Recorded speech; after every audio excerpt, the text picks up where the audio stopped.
Hello there, it's Juliana Michaels and welcome to my channel. Today we're taking a closer look at one of the brand new Tim Holtz A5 embossing folders. These designs aren't new, but the size is. They're now available in a larger A5 format that's perfect for bigger projects like journal covers or home decor, while still working beautifully for cards. For my project, I used the numbered A5 embossing folder along with distress paints to build a colorful, grungy background. What I really want to highlight today is the background and the technique I used for adding color and interest to embossed paper. This method can be used for any theme or season. Just switch up your color palette and focal point and you'll have endless possibilities for year-round creating. Now let's get into it.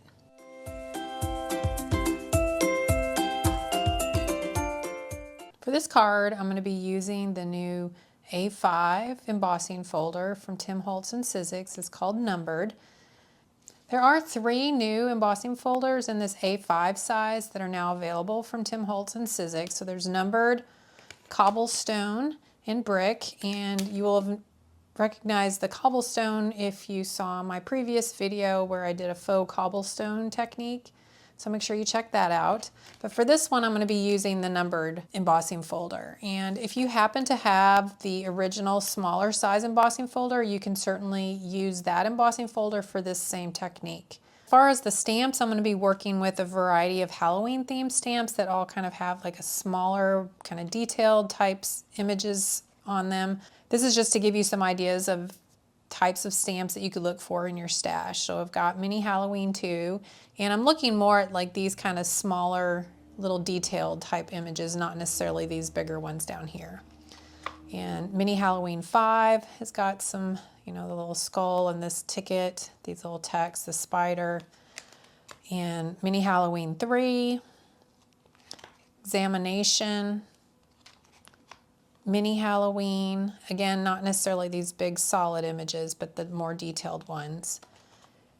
Undertaker, rest in peace, some of these smaller ones here would work. And then same thing here with dearly departed, some of these smaller images would work as well. The mediums I'm going to be working with on this card include some distress paint in crushed olive, peeled paint, wilted violet, and villainous potion. So basically like a darker purple and a lighter purple and a darker green and a lighter green. And any kind of acrylic paint would work. I'm going to be using some glossy accents and some rock candy glitter. The glossy accents is just a great way to adhere the glitter so that it doesn't want to come off. I also used some mica stain and iron gate. And I used black soot archival ink. You just need some sort of permanent black ink. And then I used a variety of distress inks in black soot, hickory smoke, carved pumpkin, fossilized amber, villainous potion, seedless preserves, wilted violet, twisted citron, mowed lawn, and peeled paint. And any of these colors could be switched out. You could use any kind of inks that you want to. These are just going to be used to add color to the die cuts.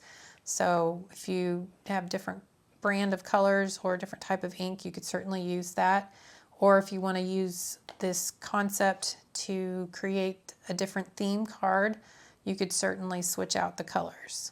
The paper I used for the background and the die cuts was distressed watercolor cardstock, and then I also used some black cardstock to die cut the wreath and the bats and layer on for the background. So a couple other tools that you're going to need. You're going to need some paint brushes, which I recommend some sort of paintbrush that has like a flat bristles. You could probably also use some kind of a sponge brush like this. And then the other thing you're going to need is a brayer. For the die cutting on this card, I used a variety of Tim Holtz Sizzix dies, including Trick or Treat. I used that for the sentiment here. I used Vault Fright Night. I used the spider web from here. I used the funky floral wreath. I used the wreath base and then some of the flowers from here. And then I also used sweet treats.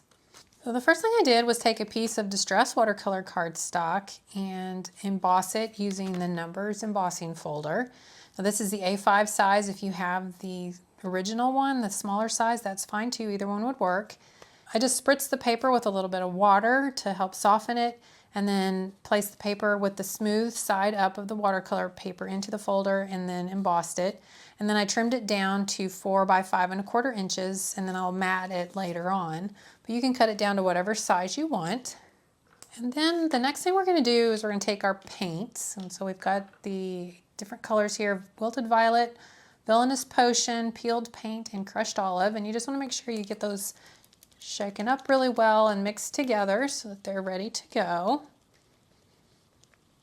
And we're going to start off with the villainous potion. And if you want, you can even just apply it straight to the paper at this point, because really all we're going to be doing is just painting the entire paper this color. I'm just going to take your brush and just work it down into all the cracks and crevices until you don't want to see any white showing. And if you need a little more paint, just add a little more paint.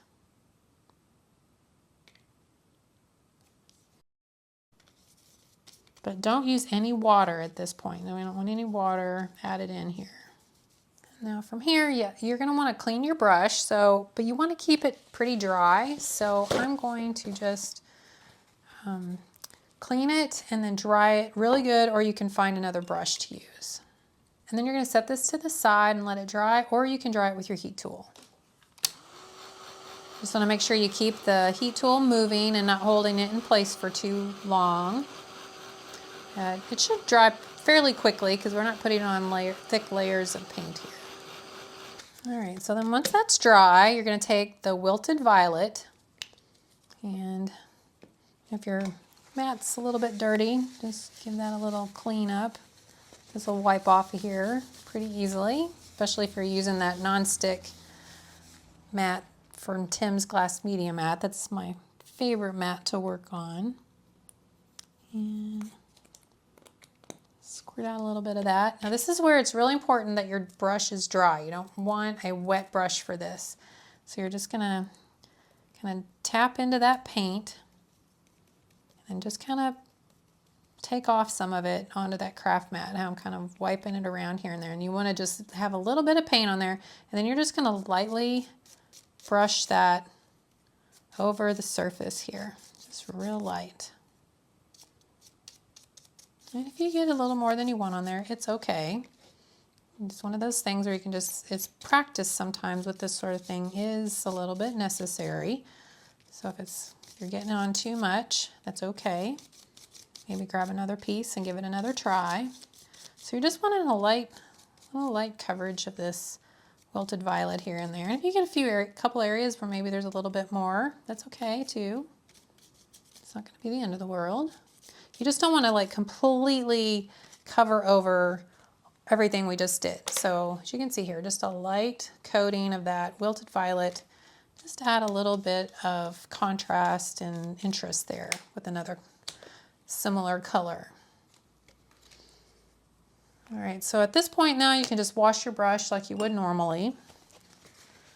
And we'll clean up this paint, and then we're going to let this dry as well. And then once that's dry, you're ready for the next step. So now you're going to take your brayer and the peeled paint. Give that a good shake. Then we're going to put that under our craft mat. And we're going to just kind of roll our brayer through it and pick it up onto the brayer. So kind of find that kind of going in like sweeping motions like that. So you roll and lift, kind of get a nice coverage on there. And now we're just going to roll this over the surface, kind of transferring that ink over onto the raised areas.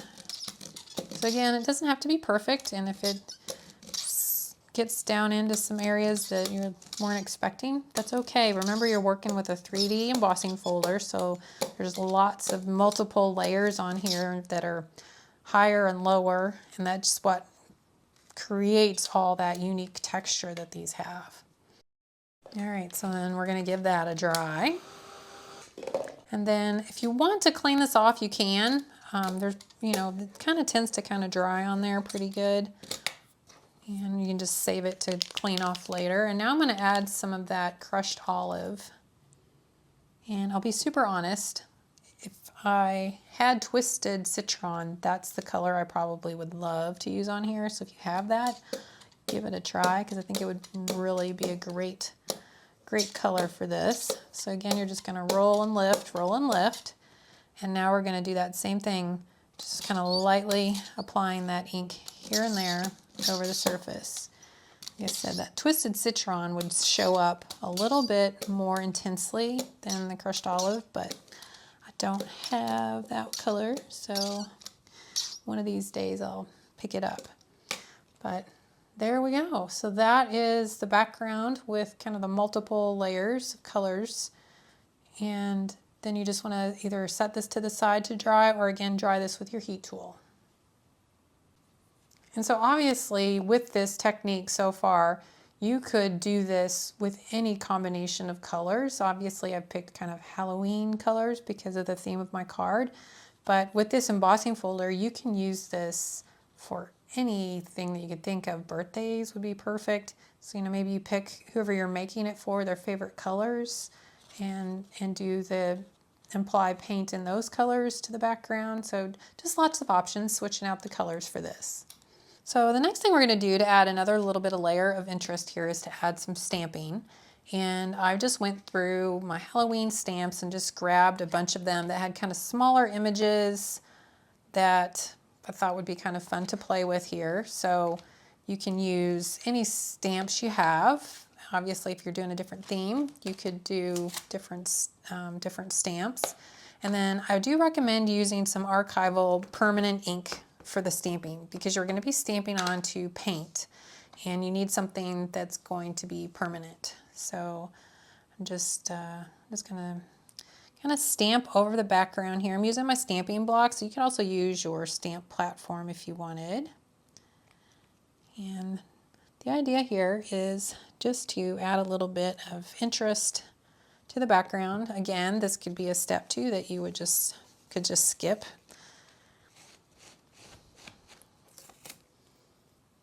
And if this is not something that appeals to you,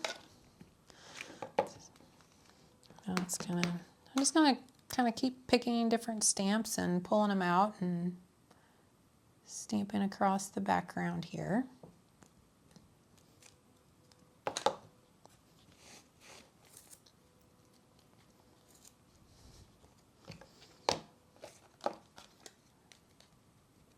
And one of the things I do want to make sure of is that I get kind of stamp images on the areas where like the green is, because those are going to kind of show up a little bit more.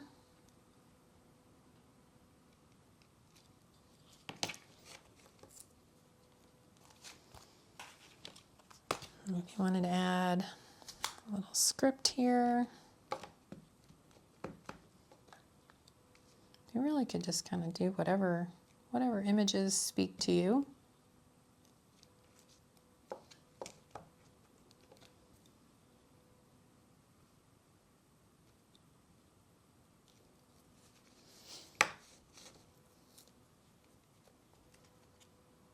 And a little label, poison label. It could add spider web, a skull, whatever floats your boat there.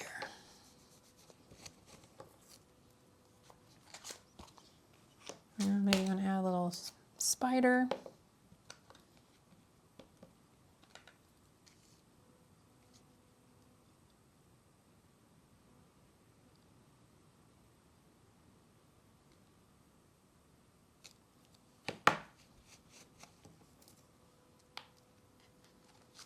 So I'm just kind of going through, grabbing different ones that I just thought would be kind of cool to add on here.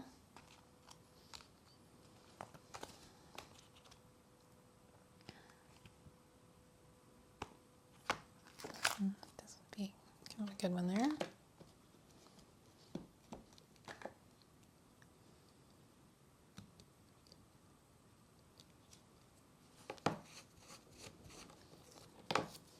And now the center is going to be pretty much covered with the focal point image. So, if you don't want to fill in the exact center there, you don't have to. But if you want to, you can. Just kind of enjoy the process, because maybe you want to use this background in a different way. So maybe you don't end up doing the focal point image that I did here. Maybe you just make this background and do something else with it, which is totally up to you.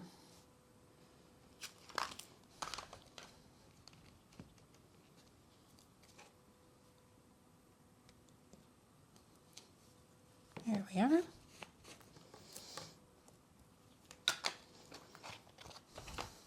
And then once you're finished with the stamping, you can just kind of set this to the side and let that ink completely dry. And then because you used that permanent ink, this isn't going to rub off or anything. So you don't, like I said, you want to use a permanent ink. You don't want to use like distress ink or a pigment ink, because that won't dry on here. Now pigment ink might dry on the paint, but this archival ink, some kind of a permanent ink like that, will for sure. And then the last thing I did was add some splatters using the Dr. P.H. Martin's Bleed Proof White. Just put a little bit of that on my craft mat, add a little bit of water, and then used a brush to tap on and add the splatters. I cut all of these from white cardstock and then ink blended them with various colors of distress ink. So I used black soot, hickory smoke, fossilized amber, carved pumpkin, sealess preserves, wilted violet, villainous potion, peeled paint, mowed lawn, and twisted citron. And then for the candies, I used the smallest dies that come with this set. So this one here and this one, and then little candy corns.